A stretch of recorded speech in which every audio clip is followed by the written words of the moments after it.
Hello Malegaon, ये है आपकी आवाज। से मुसलसल पैसे लिए जाते, मगर जब उनके खिलाफ हाईकोर्ट ऑर्डर करती तो कारपोरेशन अभी तक वसूली क्यों नहीं? क्योंकि ये पैसे जो है ये हाईकोर्ट ने ऑर्डर करी, इस पर हम सुप्रीम कोर्ट में हम गए, सामने वाली पार्टी नहीं गई। जिसके खिलाफ हाईकोर्ट ने ऑर्डर करी उससे ज्यादा पैसा लेने की जरूरत थी, तो उसके लिए हम सुप्रीम कोर्ट में चैलेंज किए। ये विधि विभाग ने एक अच्छा काम किया, मैं उनका शुक्रिया अदा करता हूं। मगर हाईकोर्ट ने जो पैसा वसूलने का बोली है वो करीब करीब 4 कोटी के ऊपर है, 5 कोटी करीब। तो अगर 5 कोटी वसूल कर और हम हाईकोर्ट में अपनी अपील कायम रखें, क्योंकि 2018 से हम सुप्रीम कोर्ट में हैं, आज हम 2026 में। अब इतना वक्त होने के बाद और अगर किसी ने चालाकी से प्रॉपर्टी अपने नाम पे नहीं रहते हुए अपने बच्चों के नाम पे, अपनी बीवी के नाम पे की है, तो उसका कोई रास्ता निकलना चाहिए, उनकी प्रॉपर्टी अटैच करो। लेकिन ये पैसा वसूली हर हाल में होना चाहिए कि कारपोरेशन को कोई ठग ले और उसके बाद वो घूमे, और जब कारपोरेशन से लेना हो तो बराबर ऑर्डर पे ऑर्डर लाए, ऑर्डर पे ऑर्डर लाए और कारपोरेशन से वसूल ले। लेकिन कारपोरेशन वसूलने के वास्ते आज 94-95, यानी आज हम 30 साल के बाद उस पर बात कर रहे हैं, 94-95 का पैसा 30 साल से हम क्यों वसूल नहीं कर रहे? तो मेरी सूचना ये है कि फौरन वसूला जाए। अगर उनके नाम पे कोई प्रॉपर्टी नहीं है तो अटैच उनके, और कैसे वसूला विधि विभाग ने बताना, डिपार्टमेंट ने बताना कि कैसे वसूली होगी, मगर ये पैसा वसूली होना चाहिए। 1994 ते 95 मध्ये प्रकारचा ठेका त्यांना दिला गेला जे आहे संजय महेंद्र पवार, जे काही महानगरपालिकेचे जावई लागतात का, मला पहिले आपल्याला विचारायचं आहे. इतक्या वर्षापासून त्यांच्याकडे आपली कधी 5 कोटी रुपयाची थकबाकी असते, ती वसुली का करत नाही? हायकोर्टाने त्याच्यावर आश्चर्य उठलेलं आहे. हे सगळे डॉक्युमेंट माझ्याकडे आहे. नगर विकास विभागाने सुद्धा लेटर दिलेलं आहे आपल्याकडे, की त्याची पैसे वसुली केली गेली पाहिजे. सुप्रीम कोर्टाने, माननीय सुप्रीम कोर्टाने सुद्धा त्यांना सांगितलं आहे. सुप्रीम कोर्टात आपण जो आपला वकील लावलेला आहे तो वकील आहे सुहास कदम. तो सुहास कदमला आपण कोणते पैसे देतो? सुहास कदम आपण महानगरपालिकेने लावलेला वकील आहे ना, तो फुकटचे पैसे घालतो इतक्या वर्षापासून. तुम्ही तो वकील बदला ना, दुसरा कोणतरी वकील द्या. खरं तर असं आहे, तो सुहास कदम तो वकील लावलेला महानगरपालिकेने तो, आणि हा जो महेंद्र पवार आहे याची विधी झालेली आहे आणि याचा तपास जर आपण महानगरपालिकेने केला पाहिजे. मग हे हायकोर्टात त्याचं सांगितलं गेलेलं आहे की महानगरपालिकेला ते निधी गेले, ठीक आहे, त्याच्या नावावर काही नाही ना, त्याला जमा करा, पोलीस स्टेशनला जमा करा, त्याचा खर्च आम्ही देऊ. आपल्याकडे प्रॉपर्टी नाही ना, नका राहू, काही हरकत नाही. पण हा महेंद्र पवार जो चोर आहे याच्यावर कारवाई झाली पाहिजे. नाही तर मी महापौर साहेब खरं सांगतो, याच्यावर काही कारवाई झाली तर मी डायरेक्ट कपडे काढून पोचून इथे करेन. एकदम भयानक गोष्ट आहे.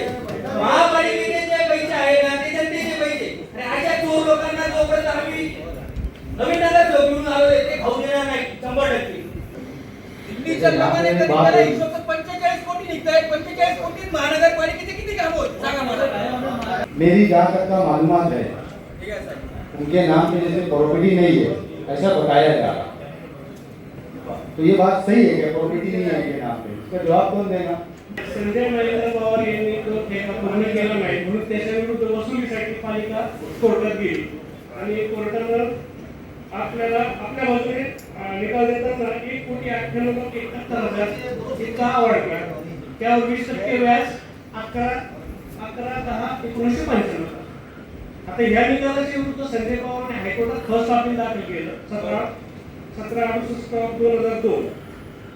हे मॅटर ऍडमिट झाल्यानंतर 17 वर्षानंतर फायनल हिअरिंग झाली आणि फायनल हिअरिंगच्या वेळेस त्यावर ते आवडचे 1,98 होतं, 1.98 कोटीचं ते 55.33 लाख, म्हणजे 55,33,000 होता. आता ही जी ऑर्डर होती ती त्यांनी रिड्यूस केली आणि पहिली जी ऑर्डर होती दिवाणी न्यायालयाची, हायकोर्टानं ती रद्द केली, न्यायालयानं ही ऑर्डर केली आणि ती रक्कम कमी झाल्यामुळे पालिकेने त्याविरुद्ध अपील केलं. उसके प्रॉपर्टी है या नहीं, आपने मालूमात निकाली क्या? ते जकात विभागाकडे असेल ते त्यावेळेस जेव्हा 1995 चा जेव्हा निकाल झाला 2002 साली, त्यावेळेस त्याचं नाव भरपूर प्रॉपर्टी. हाँ, तो अब यहाँ रुको आप. जैसे उनके नाम पे जो प्रॉपर्टी हाईकोर्ट का ऑर्डर है उनसे वसूल करना. जो उन्होंने अगर प्रॉपर्टी अगर ट्रांसफर की उनके घर वालों पे की या किसी बाहर के लोगों को, तो हम यहाँ से जाने के बाद है ना कारपोरेशन में जाना खरीदी रजिस्ट्रार ऑफिस के ऊपर और वो खरीदी रद्द कराना. ये कायदा है. जब हाईकोर्ट ने ऑर्डर दी उससे पैसे वसूल करने की, अगर वो पैसा नहीं भर सकता उसकी प्रॉपर्टी जब्त करना. हाँ, प्रॉपर्टी अटॅच किया आपने. ते सांगतो साहेब मी. जेव्हा 2002 ला निकाल झाला त्यावेळेस पालिकेने दरखास्त दाखल केली वसुलीसाठी आणि वसुलीसाठी दरखास्त दाखल केल्यानंतर यांनी सगळी माहिती जमवली आणि त्याला सिव्हिल इम्प्रिझनमेंट मध्ये पाठवायचं ते त्याच्यासाठी 8 तास झाला आणि सुप्रीम कोर्टापर्यंत गेली पालिका. त्याच वेळेस जर त्याच्या प्रॉपर्टीची अटॅचमेंट केली असती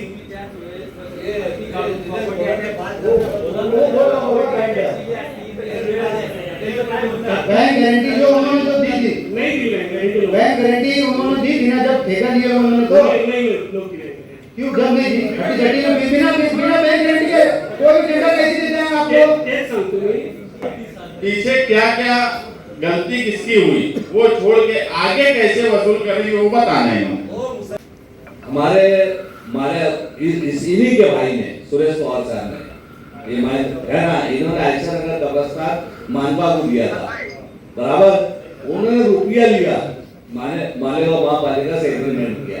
उन्होंने कोर्ट के जरिए 100 रुपया हमसे लिया मानवा से. ये प्रशासन भूल जाता क्या? आयशा नगर कब्रिस्तान की जमीन बाड़ू में आपसे ये बोलना चाह रहा जो मुस्तकीम भाई बोले कि भाई पीछे जो थे अधिकारी 30 साल पहले की बात है, ये 94-95 का मामला है. उस वक्त वो टेंडर कैसा निकला, क्या निकला, सिक्योरिटी लिए नहीं लिए, करे नहीं करे, है ना. हाईकोर्ट का ऑर्डर कब हुआ? हाईकोर्ट का 2017 में. बताओ 17 में हुआ. 17 में तुमने आज क्या है 26 है, नहीं ज्यादा हो गया ना. यानी कम से कम तुमने ये काम किसका था? विधि का था, मान्य आयोग साहब का था, किसका काम था? ये पैसा देखो तुमने ढील दिया, वो आदमी ने प्रॉपर्टी उधर किया. ये गलती किसकी है? हमारे अपने लोगों की है. उस आदमी को बख्शने का काम बिल्कुल नहीं करना. जिस आदमी ने तुम्ही से हमारी अपनी महापालिका से रुपये का 100 रुपये लिया है, आज उसी का भाई है, सगा भाई है, खून है उसका, तो उसको क्यों छोड़ा जा रहा है? मैं आपसे बोलना चाहता खास तौर से मामले में कि ये चीज प्रशासन की लापरवाही से हुआ है और अभी भी प्रशासन जो है इसमें लापरवाही कर रहा है. तो ये प्रशासन की गलती है और ऐसे लोगों को बिल्कुल बख्शिश नहीं होना चाहिए. उसके लिए तुमने वकील से ये आगे हमको अपील में जाते आता है कि वो आदमी ने प्रॉपर्टी ना ट्रांसफर की जगह खाली आदमी ने बोले कि भाई आज भी हम जो है उनका प्रॉपर्टी से नाम उतार सकते, वहां से जहां से ऑर्डर हुआ वो रिटर्न देके कर सकते, या उसमें अच्छे वकील से, या इसमें हम मानवा क्या कर सकती, कोर्ट क्या कर सकती, उसके विरुद्ध जाके और उस पर कार्रवाई होना चाहिए. वसूला ब्याज के साथ, इंटरेस्ट के साथ. उसने इंटरेस्ट का पैसा भी कोर्ट से ऑर्डर ला लिया मालूम है, ऐसे कब्रिस्तान जमीन की ताल्लुक से उसने बहुत पैसा लिया है. ऐसे आदमी की बख्शिश नहीं. बात ऐसी है कि आयशा नगर कब्रिस्तान का पैसा मैं समझता हूँ 4-5-6 साल पहले जो पैसा होगा 18-19 में. तो आपको नहीं समझ में आया कि जब 2017 में कोर्ट का ऑर्डर आया वो पैसा उसको स्टे करने का, ये नहीं बोल सकते थे कि आप पैसा वसूल करें पहले ये पैसा भरो, ये वो पैसा उधर ट्रांसफर नहीं कर सकते थे कि आप दोन्ही पार्टी वेगळे होते. तो भाई के नाम के काढलेलं होतं त्याचं सर्व नाव स्किप केलेलं. अब जिनके नाम से पैसा हाईकोर्ट ने अगर ऑर्डर दी है और उन्होंने जितनी प्रॉपर्टी अगर ट्रांसफर की है उसको नाम उतार के उसका नाम चढ़ा प्रॉपर्टी जब्त किया जाए. माकुर मैडम मेरी आपसे गुजारिश है, रिपोर्टिंग माकुर मैडम से भी, कुमार मैडम आपसे भी और सदस्यों की सबकी तरफ से मैं बोल रहा हूँ, उनका जो प्रॉपर्टी उन्होंने ट्रांसफर किया वो प्रॉपर्टी पे अपना नाम लगाओ डायरेक्ट. एक चीज होता तुम बैंक से लोन लेती, बैंक को क्या करती है, बैंक को क्या करती है अपने उतारे पे बोझा चढ़ा देती है ना. बैंक का जब तक अपन नहीं करेंगे वो प्रॉपर्टी दे सकता नहीं.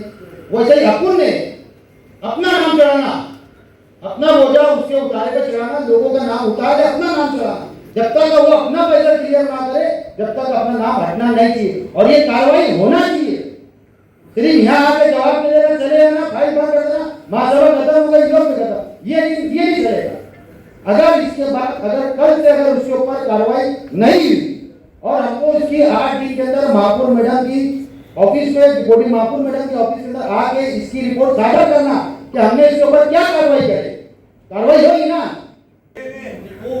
अपन दरखास्त दाखिल कर सकते ना, दरखास्त दाखिल करेंगे तो अपन जो सुप्रीम कोर्ट में अपील में गए तो उसमें कोई प्रॉब्लम हो सकता है ये एग्जीक्यूशन चालू कर दिया है। सुनो ना, अपने आप पूरी रिपोर्ट जो हाजी साहब बोले 8 दिन में पूरी रिपोर्ट महापौर मैडम के पास दे दो। और मेरी वो थी, मेरा सवाल था तो एक कॉपी मुझे भी दे दो 8 दिन के अंदर, इसमें क्या कानूनी तौर पे किया जा सकता, मगर अब इसको 1 करोड़ बैठा दो।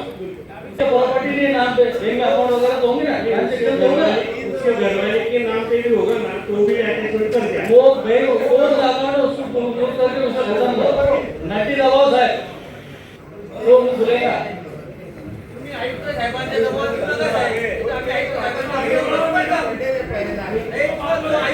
विशाल 8 दिन में देंगे, तुमको भी रिपोर्ट देता।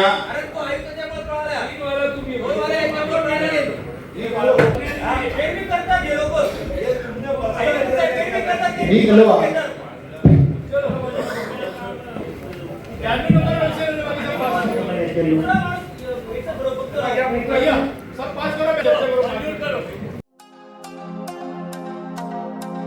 हेलो मालेगांव, ये है आपकी आवाज।